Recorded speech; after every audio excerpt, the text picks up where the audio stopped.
Assista Irmãos, comigo, muito forte. o título deste texto, preste atenção, tenha um pouquinho de paciência comigo, nós vamos chegar lá. Você vai entender onde Deus quer nos levar.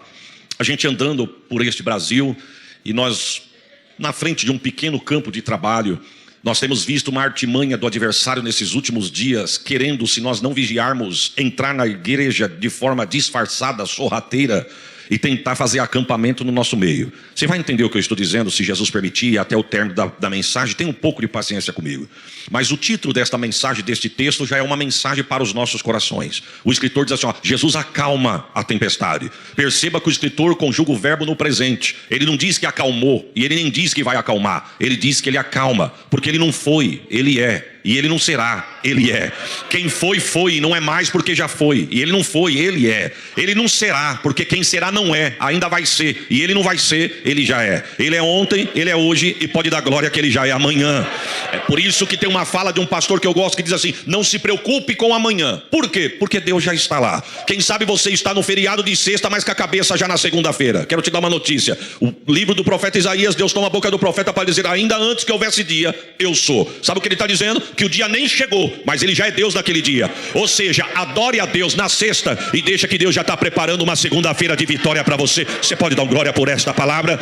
Jesus convida os discípulos para entrar no barco. Jesus diz assim, e perceba que Jesus não perguntou se queria, Jesus não perguntou se estava afim. Já que se aceitaram andar com Jesus, Jesus determinou. Jesus diz, entremos no barco e passemos para outra banda. Jesus estava convidando os discípulos para conhecer e ver o que ele ia realizar na banda de lá. Porque na banda de cá, Jesus já tinha mostrado que ele era Deus. Na banda de cá, ele já tinha mostrado que ele dominava. Na banda de cá, ele já tinha mostrado que a primeira e a última palavra era dele. Mas chegou o dia de Jesus mostrar que ele não era só Deus na banda de cá. Ele era Deus na banda de cá, mas é Deus na banda de lá também.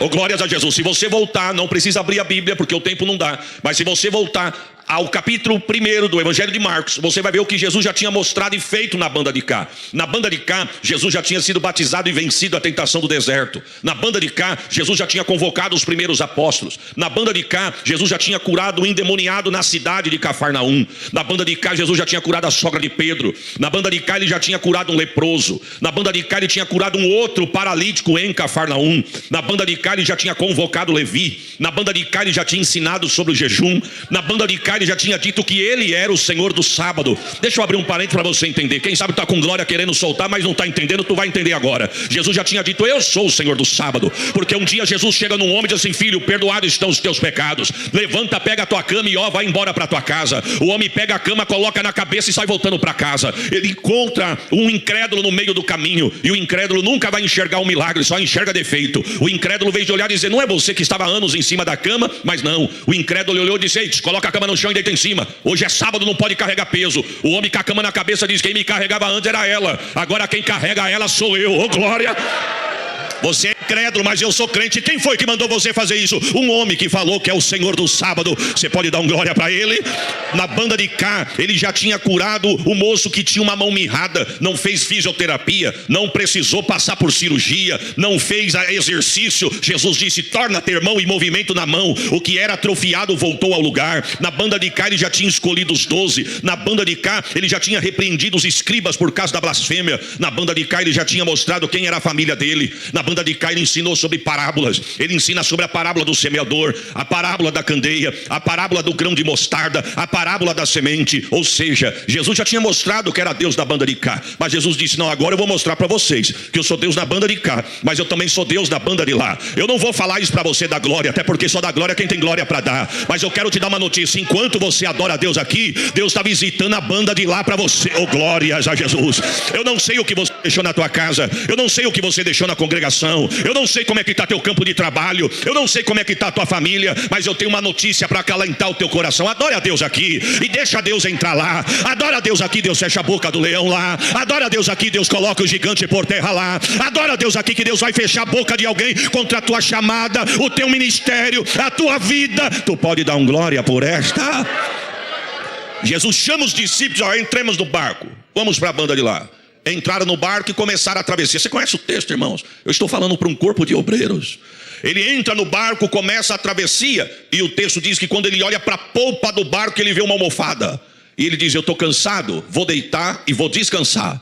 Eu já vi pregadores dizendo, pelo amor de Deus, eu não vim aqui para ensinar ninguém porque eu não sei para isso. Mas eu já vi pregadores dizendo que acredita-se que Jesus estava disfarçando que estava dormindo só para ver o que os discípulos iam fazer. Com todo respeito, a última coisa que eu acho era Jesus disfarçando. Eu não consigo imaginar um Jesus disfarçado.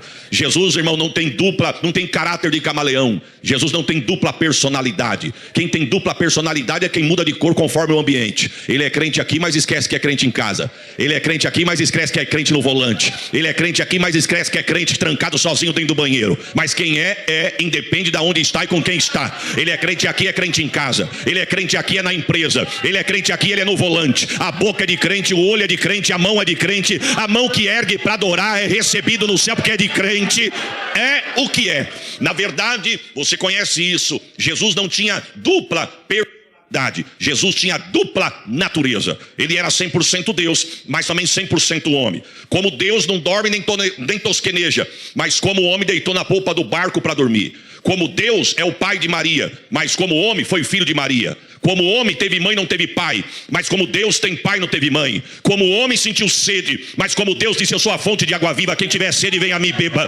Como homem sentiu fome, mas como Deus ele disse, eu sou o pão vivo que desceu do céu. Como homem sentiu canseira, mas como Deus ele disse, vinde a mim todos vós que estáis cansados e oprimidos e eu vos aliviarei. Então na verdade, Jesus aqui está como homem, porque Marcos 10:31, se não me falha a memória, vai dizer que tinha dia que ele e os discípulos não tinham tempo para comer. Quando atravessam, entram no barco e vão atravessar, o texto diz que ele vê a almofada na polpa do barco. Ele sobe, deita, coloca a cabeça e vai tirar um cochilo, vai tirar um descanso, como você queira entender. Agora eu quero fazer uma aplicação aqui. Toda vista tem um ponto, todo ponto tem uma vista, e no meu ponto de vista, a cambada de demônio de Gadara olhou e disse, o último lugar que o Nazareno pode chegar é em Gadara. Por quê? Porque Gadara nós estamos mandando e desmandando. Gadara nós estamos imperando. Em Gadara estamos escravizando. Em Gadara quem manda somos nós. Em Cafarnaum ele botou nós para correr. Nós atravessamos o mar e viemos para Gadara. Em Gadara ele não chega. Jesus disse, eu vou dormir porque eu não falei que eu vou tentar, eu falei que eu vou chegar. Oh, glória. Eu estou sentindo Deus aqui. Alguém diz que ele não chega, ele está dizendo, eu vou chegar. Oh, glórias a Jesus. Irmãos, para mim, na minha rasa linha de raciocínio, essa tempestade foi espiritual, não foi natural. Porque o diabo não queria que Jesus chegasse em Gadara, mas Jesus deitou na polpa do barco e foi dormir. O vento começa a soprar, o mar começa a chicotear o barco começa a balançar, mas no barco tinha alguns ex-pescadores que pensou que entendia. Pensou que a formação que tinha dava para resolver. Eles esquecem que quando era pescador eles resolviam, mas andando com Jesus já não é mais com eles. Tem gente que quer resolver com o diploma, quer resolver com o bolso, quer resolver com o currículo. Deus está dizendo, desce do pedestal porque no meu reino é diferente. É diferente. Oh, glórias ao nome de Jesus. Ele deita na polpa do barco e vai dormir e a tempestade começa. Mas o Nazareno está dormindo, mas tem 12 acordados, mas os 12 não vai saber resolver. Os 12 não são de nada. Os 12 se arranham entre si. No meio dos 12 tem gente até ali que nem se gostam. Tem gente que não se dá. Tem gente que não se olha. Tem gente que não se saúda. Tem gente que troca de corredor para não encontrar com o irmão. Como é que vai conseguir resolver? Pode ter defeito dentro do barco, mas o capitão do barco, glória, a Bíblia diz que eles tentam resolver. E quando eles percebem que o assunto não era para eles, eles acordam Jesus e percebem que Jesus estava no barco. Acordaram depois de algum prejuízo e medo. Mas quando foram acordar Jesus, pega o texto, irmãos, não sou eu que estou dizendo. Ao discorrer do texto nos dá a entender isso. Eles vão despertar Jesus até com um pouco de constrangimento. Mestre, não te importa que pereçamos? Sabe o que eles estão dizendo? O senhor não está vendo o que eu estou passando não, é? O senhor não está vendo isso não, é? Eu não mandei currículo para entrar no barco, foi o senhor que me convidou. Agora eu estou dentro do barco, o senhor não está sentindo os respingos das águas e a força do vento não, é? O senhor não está vendo não, é? Mas o que me chama a atenção é que Jesus não acorda atrapalhado. Eu vou traduzir isso aqui. Eu, se me acordar assustado, pastor, eu erro a porta do meu quarto da minha casa. Se me acordar no susto, eu acordo tão atrapalhado que eu erro a porta do quarto. Mas Jesus não. Se fosse eu, talvez, se fosse 100% homem, quando acordasse Jesus dizendo, o senhor não está vendo não, perceba que ele não acorda perdido. Ele não acorda dizendo, o que foi? O que está acontecendo? Estão me chamando por quê? Fala o que está acontecendo. Não. Quando despertam Jesus dizendo, mestre, não te importa, ele já levanta chamando o problema pelo nome. Vento, cala-te, e mar, aquieta-te. Prepare um glória melhor do que esse. Deus conhece o teu problema pelo nome. Eita, labachori, calamanai. Irmão, preste atenção. Eu durmo, você dorme. Eu cochilo, você cochila, mas Deus...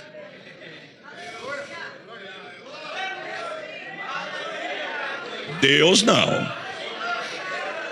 Pastor Wagner soprou um ventinho lá em Catanduva, no começo do trabalho. Se Jesus não voltar em novembro, vão fazer 11 anos que nós estamos ali. Soprou um ventinho em Catanduva. Irmãos, com todo respeito, não murmure de mim não. Você pode até dizer, mas não dava para orar lá? Não dava para buscar Deus lá? Dava, mas eu queria vir aqui. Eu nasci, cresci com a minha mãe no círculo de oração. Mas mulheres que hoje são... Glória, nós vamos jubilar na convenção esse microfone, irmão. São 3 fornadas de irmãs. As irmãs que passou dos 80, que todas dormem no Senhor. As irmãs que chegaram nos 70, que só tem a minha mãe. E as de baixo de 60, que tem algumas vivas. Mas um céu na terra, aquele círculo de oração. Quantas das vezes você chegava ali e pisava o pé no limiar da porta, Deus tomava a boca das profetas e já te chamava pelo nome no limiar da porta. O vento soprando, eu falei para minha esposa, filha, eu preciso ouvir a voz de Deus. Vamos amanhã na consagração. A minha esposa disse, vamos. Na igreja? Falei, na igreja, mas da minha mãe lá em São Paulo. Minha esposa disse, meu Deus, mas é 10 horas da noite. Eu falei, mas se a gente sair daqui agora, nós chega de madrugada e eu consigo ir lá. Eu preciso ouvir a voz de Deus. O vento está tão forte que eu preciso pelo menos ouvir Deus falando, não temas que eu estou contigo. Se falar isso, eu já estou satisfeito. Para mim saber se eu vou viver nesse vento ou se eu vou padecer no vento. Colocamos as crianças no carro. Saímos por volta de 11 horas da noite de Catanduva. Cheguei em casa, saí de lá por volta das 10 da noite. Cheguei em casa entre 2h20 da madrugada. Eu tenho um apartamento que Jesus me deu aqui na Zona Norte. Chegamos no apartamento, estacionei meu carro. Eu falei para minha esposa, não vamos nem descer as malas, porque o condomínio está um silêncio, a gente vai acabar acordando os vizinhos. Desce as crianças no colo, coloca na cama, desce o necessário e amanhã cedo, antes de ir para a igreja, eu desço as coisas. Fizemos assim, entramos dentro da casa, fechamos a casa, fomos deitar para dormir. No outro dia eu levantei cedo, falei para minha esposa, fica em casa com as crianças, eles eram pequenininhos ainda, enquanto eu vou para o círculo de oração. Chegamos no círculo de oração, a igreja, irmãos, como a dos irmãos aqui, aquele dia estava tão cheio, das 8 às 9 da manhã, oração de joelho. E das 9 até umas 9h30, 15 para as 10, tem os demais departamentos que apresentam. Tem uma palavra breve, tem oração pelo caderno e depois faz uma corrente, uma roda que chega do pé do púlpito até lá atrás na porta. E aquele dia estava cheio. Eu fiquei nessa saída aqui, do lado direito da igreja tem uma saída lateral. Eu fiquei ali na porta e fiquei exatamente na saída lateral. E eu disse, Deus, eu preciso ouvir a tua voz. Eu andei, foi quase 4h30 para ouvir a tua voz. O Senhor fala comigo. Deus tomou uma das profetas, saiu andando no meio da igreja, profetizou para um, profetizou para outro, profetizou para outro. E comigo nada. Falou com o da direita, falou com o da esquerda, falou com o da frente, só não falou com o de trás porque não tinha ninguém atrás de mim. E comigo nada. Chegou uma hora que eu comecei a murmurar, irmão. Falei, Senhor, o Senhor está falando com a irmã Dora. A irmã Dora mora do lado da igreja. Se ela cair da cama e pular o muro, ela chega primeiro que o porteiro. Eu andei 4h30. Daqui a pouquinho Deus parou de falar com a irmã Dora, foi falar com o irmão Wagner. O irmão Wagner mora 7 casas do lado da igreja. Falei, Senhor, teu servo mora 7 casas do lado. Eu moro quase 5 horas de distância. De repente ela saiu lá do fundo, eu estava na lateral e ela veio voltar para o pé do altar, para o lugar dela. Quando eu olhei ela pela nuca, eu pensei, Senhor, quem sou eu para obrigar o Senhor a falar comigo? Eu não sou nada, mas amém, o Senhor sabe da minha necessidade. Fechei os olhos, abaixei a cabeça quando eu senti que alguém colocou a mão no meu ombro. Quando eu colocou a mão no meu ombro, que eu ergui a cabeça e abri os olhos, era a profeta. Ela foi, mas voltou. E Deus na boca dela disse assim, meu filho, tu dorme, mas eu não durmo. Olha, irmão, você deu glória. Eu não dei não, porque Deus só falou isso. Não teve nem a parte B do texto, irmão. Cheguei em casa, minha esposa perguntou, como é que foi o círculo de oração? Um céu na terra. Deus falou com você? Falou. E falou o quê? Que eu durmo, mas ele não.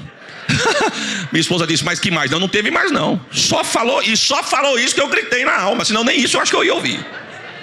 Ela, irmão, pelo menos Deus falou que você dorme, ele não, é sinal que ele está te vendo.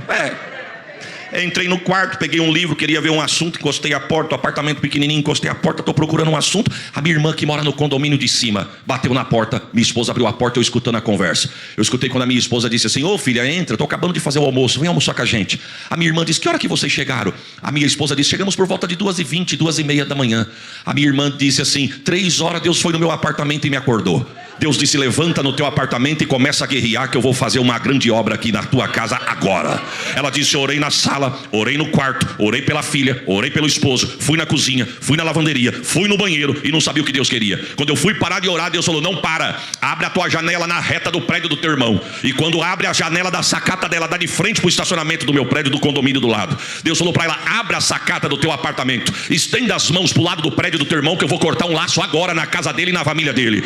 Ela disse, quando eu abri a porta da sacata, eu vi que vocês tinham chegado, porque eu vi que o carro de vocês estava na vaga. Ela disse, estava escuro, eu não sei quem é, se é morador ou trabalhador do condomínio, mas tinha alguém fazendo um trabalho no para-brisa do carro de vocês, de costa para minha janela e com as duas mãos no para-brisa. Mas enquanto ela estava trabalhando, eu lá da janela guerreando. Enquanto ela estava trabalhando, Deus da janela guerreando. Aí eu abri a porta e disse, eita Sheila, eu achei que Deus falou pouco comigo, mas agora eu estou entendendo. Enquanto eu estava dormindo, o diabo guerreando e Deus... Quem tem glória dá glória, quem tem aleluia dá aleluia. Deus está dizendo, você dorme, mas eu não durmo. Jesus, perceba que quando Jesus desperta chamando o problema pelo nome. Vento, cala-te. Mar, aquieta-te. E a Bíblia diz que só Ele, irmãos, só Ele. Deus conhece o teu problema pelo nome.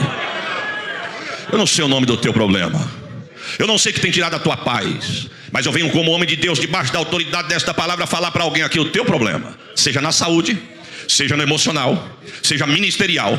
Deus está dizendo, eu conheço ele pelo nome. Deus está dizendo, essa manhã eu reservei para teu encontro com o teu problema. Glórias a Jesus. Deus está visitando a saúde de alguém aqui nesta manhã. Caroço, eita irmãos, é convenção, mas Deus cura em convenção também. Nódulo, glória. Deus está dizendo, eu conheço pelo nome, vou repreender, porque eu sou Deus nesta casa. Receba o peso desta palavra. Deixa eu abrir um parênteses aqui, irmão. Fui pregar em Osasco. Tenho uma irmã, que inclusive é esta que eu acabei de citar. Ela estava passando uns desconfortos debaixo das costelas. Ela comia, não caía bem. Aquilo foi agravando e começou a doer debaixo das costelas. Doer ao ponto de não dormir mais desse lado. Doer ao ponto de quando alguém fosse abraçar, ela se resguardava do lado que estava doendo. Até que convenceram ela de ir no médico. O médico fez um exame de toque, ela sentindo dor, o médico pediu uma radiografia, que não se sentiu confortável, pediu uma coisa mais profunda, até que chegou numa ressonância. E quando saiu o resultado, que ela voltou no médico, o médico com essas palavras disse assim a ela, você tem criança? Ela disse, tenho. Quantos anos tem sua filha? 2 aninhos. Tem quem cuida? Só sabe o que é isso, quem já passou por isso. Ela disse, por que o senhor está perguntando? Porque o seu fígado está todo tomado de nódulos, tumores.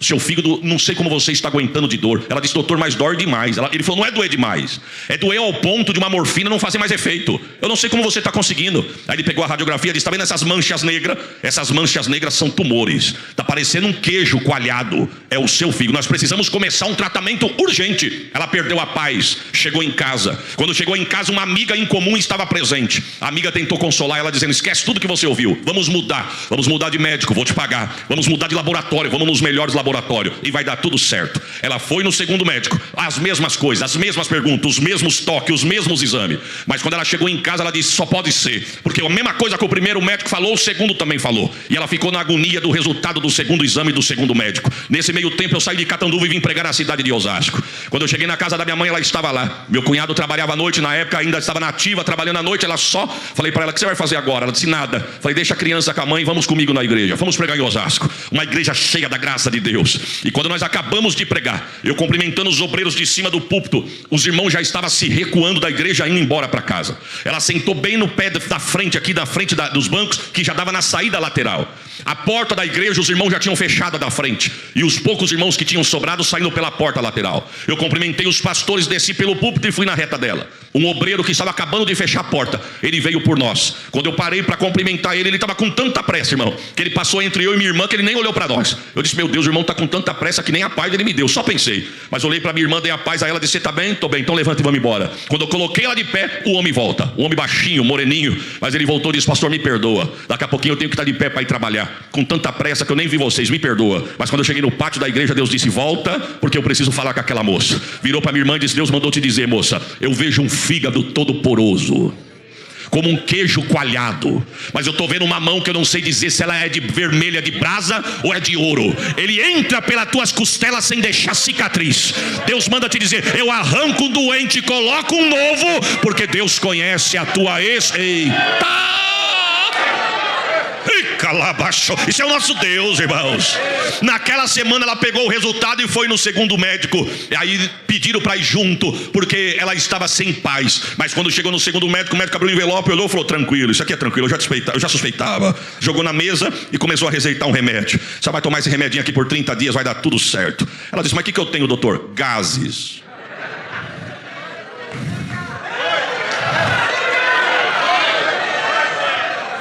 Ela disse: doutor, mas o que é isso aqui? Ela abriu a bolsa e arrancou o primeiro exame, que nós nem sabíamos que existia ainda. Ela guardou. Ele disse: não, você que tem que falar o que é isso. Ela disse: eu passei no primeiro médico, fiz o exame do jeito que o senhor pediu. E ele disse: isso aqui, ó. Quando ele olhou, ele falou: não, isso aqui é um resultado de uma máquina que não presta. E essas manchas negras não é nada disso. É falha na máquina. Irmão, se é falha na máquina ou não, eu não sei. Eu só sei que do primeiro para o segundo, Deus disse: uma mão dourada desce. Prepare um glória. Deus conhece o seu problema pelo nome. Saia daqui nesta manhã diferente do que você entrou. Viemos aqui tratar talvez assunto administrativo, mas a alma de alguém está gritando. Deus está dizendo: eu sou socorro bem presente. Eita glória! Na hora da angústia, receba esta palavra. Vento, cala-te, e mar, aquieta-te.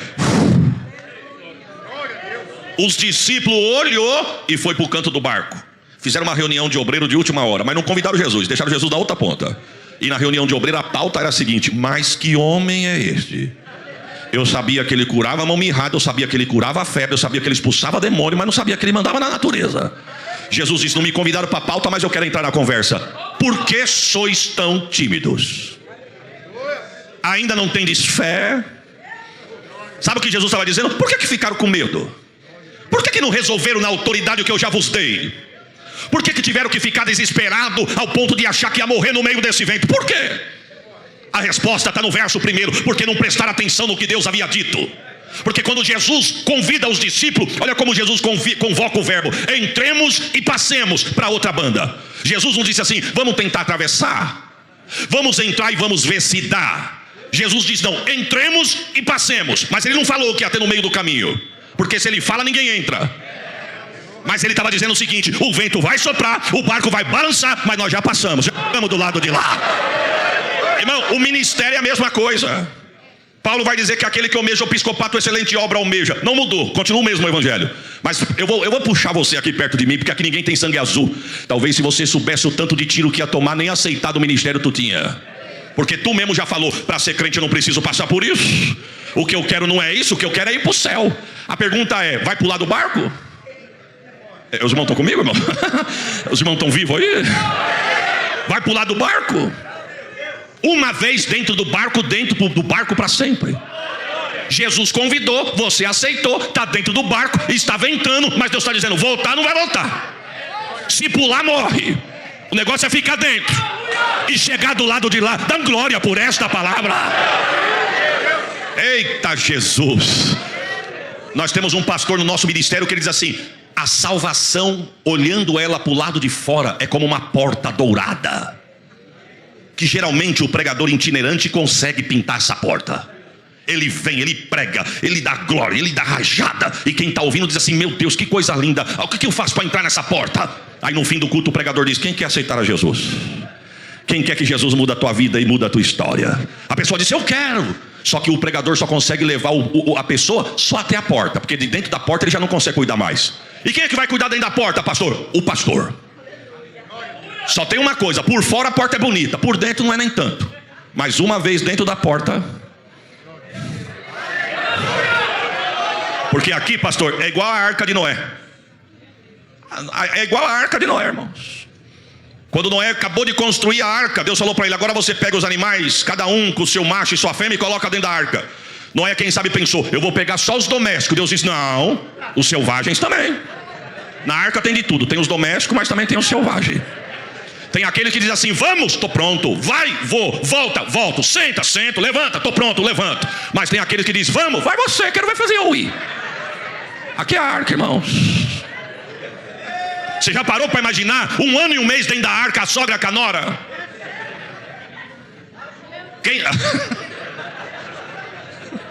Tem gente já pedindo ajuda, irmão. Quem sabe teve dia que Noé estava por aqui, diz: quer saber de uma coisa? Quem construiu a arca foi eu, conheço. Deus fechou a porta por fora, mas tem uma janela no 3º andar. Quem sabe Noé, quando abria a janela, disse: eu vou ver se eu saio daqui. Lá dentro tinha vento, lá fora tinha vento, tempestade, mar bravio, cadáver, putrefação. Disse: não, aqui dentro está difícil, mas pior está lá fora. Eu tenho uma notícia para você: fica aqui dentro, que lá fora está pior do que aqui dentro.